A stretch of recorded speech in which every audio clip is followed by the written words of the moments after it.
Can you see that forward? Welcome back to another celebration of Black History Moment with the City of Mullins. I am Cynthia O'Ford. And I'm Rhonda Bain, the curator of the South Carolina Tobacco Museum.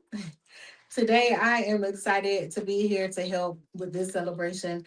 We are going to talk about Sergeant James Davis. He is a hero, a Mullins hero, who was a prisoner of war, and we want to celebrate his return and celebrate him being an essential piece of Black history right here in the city of Mullins. Okay, so I'm going to actually give you a little bit of the history. I happened upon this story probably a little over a year ago and was completely engrossed in it. So it was actually on our last year's Black History Month walking tour. So if you were on that, you already know it, but I'm going to go over it again. The big day here in Mullins was actually August 5th of 1953, and it actually started at our post office here on Main Street. Mr. Purcell Rogers, he was actually a veteran. So a lot of you received a lot of information through the post office before the townspeople did. So he actually found out that after 2.5 years that Sergeant James Davis was liberated, was at Freedom Village. That's the village they set up for all the POWs. He was actually one of the first ones taken out. I think the first one taken out when it was liberated, and that he was alive and coming home. So it was such a moving moment for him. He actually closed the post office and drove down to Gapway to Miss Laura Davis's, the mother of James, to tell her that her son was alive and that he was finally free after 2.5 years of captivity. Now that's something to celebrate about. Absolutely. And I'm sure that was emotional for not just his mother, but his family beyond, just his mom, just to have him there and just imagine waiting for 2 years and not knowing if he would return. Absolutely. And from what I heard about James Davis, when you think about being a POW for a couple of over 2 years, Right, it's not ideal situations. right. Food is rationed, healthcare is non-existent, everything that can happen. He was actually, this was his second or third tour. He would get out, sign back up, get out, sign back up. Right. So he was in his 30s. And he was a very slight man. So I cannot imagine the ravages it took on his body. As a matter of fact, when he was taken out, he was so thin and ill that he had to be taken out via stretcher. He had tuberculosis. So he was brought back to the States to recover from that.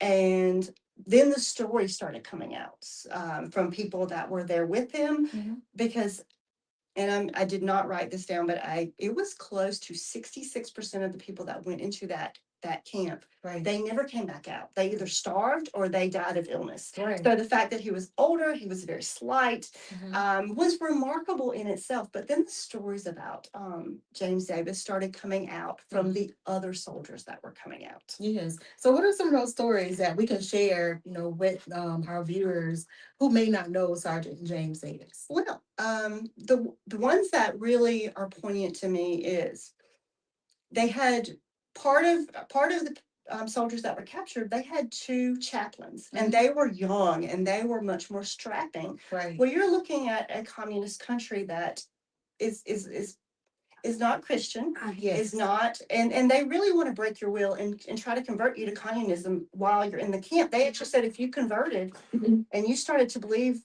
that communism was the way to go, you actually got treated better. Right. So weirdly, as soon as the two chaplains, who were, like I said, younger, bigger, as soon as they were brought in, they mysteriously died. So they had no one to preach, to have it, and they didn't want you to preach. Yes. But eventually, they actually, the other soldiers saw the spirituality of Sergeant Davis. Yes. And would actually bring him in the middle of the night to bedsides to give a good, just a good talk to, therapeutic, try to get on over the hump. So much so that during the 2.5 years there, by the end of it, they would send someone out with him. But when they were burying soldiers in shallow graves outside of the the camp outside of the fence, they would Right. actually let him go out and say words over the bodies, Wow.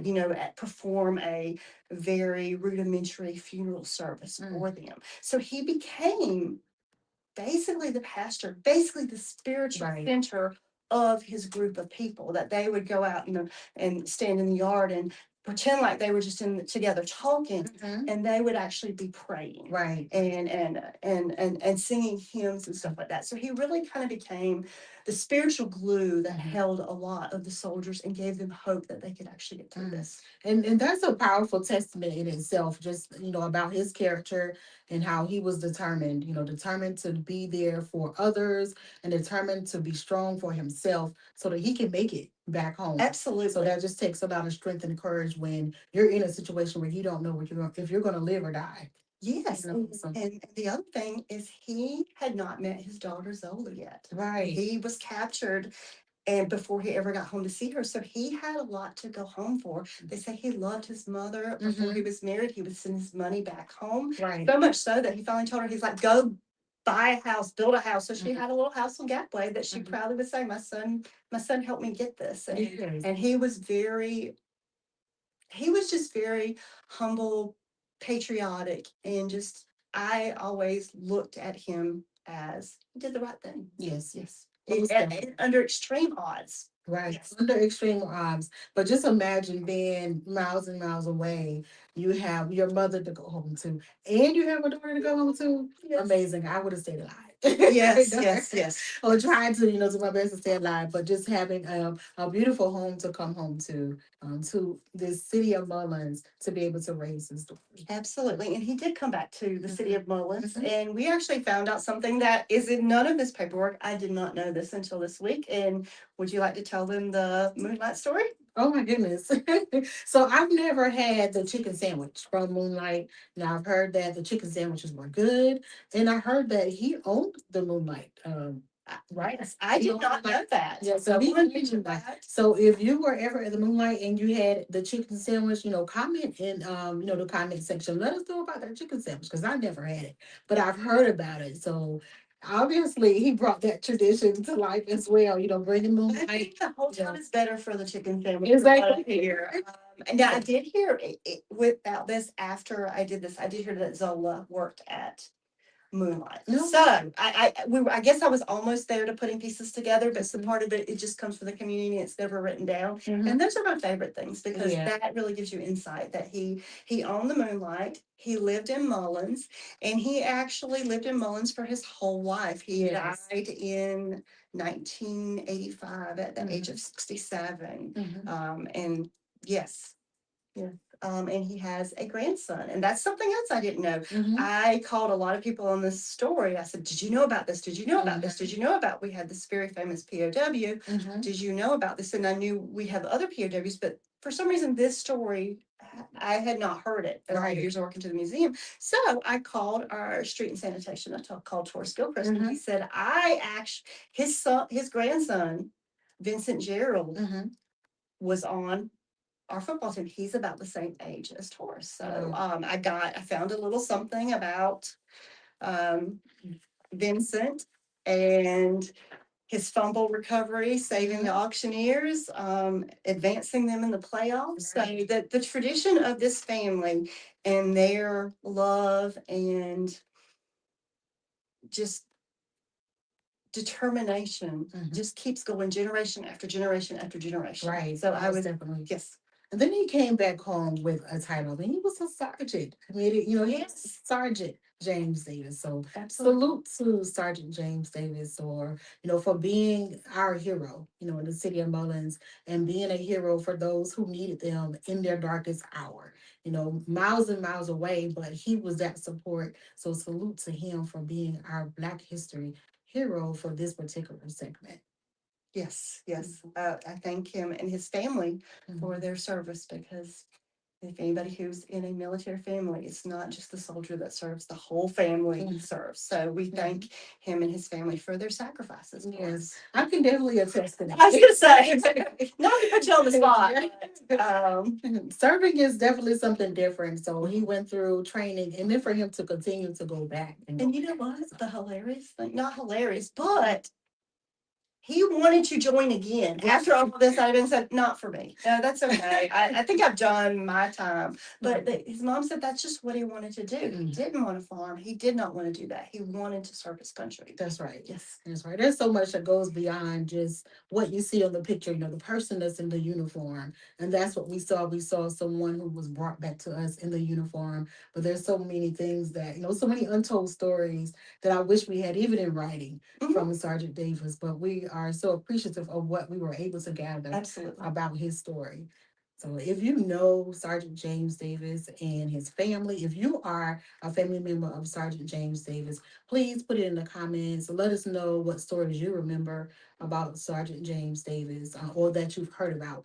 And especially if you had that chicken sandwich from the Moonlight. I can imagine it. What was the recipe? Was it on hamburger bun or just plain bread? It had to be like plain bread. Oh, it that's had the to be. best. It was. I got to chime in. Okay, yeah. Mika's put it like she's not here today, but we knew that wasn't going to happen. It had to be plain bread. Had lettuce and tomato. It was lettuce and tomato and white bread. Yeah, and it was a leg and thigh like one piece. It was so good. And the bones. Okay, so let me tell you, I had a sandwich similar to that. I'm sure it's not as good, and I did not know what to do with it. I used to work at Green Sea Floyd's, and there was this little is it Sugar Bears or whatever across the street from the library where I worked. And that was pretty much you ate there or you drove on into Sunny Mart and got you a corn dog. That was it. If you or bring your lunch.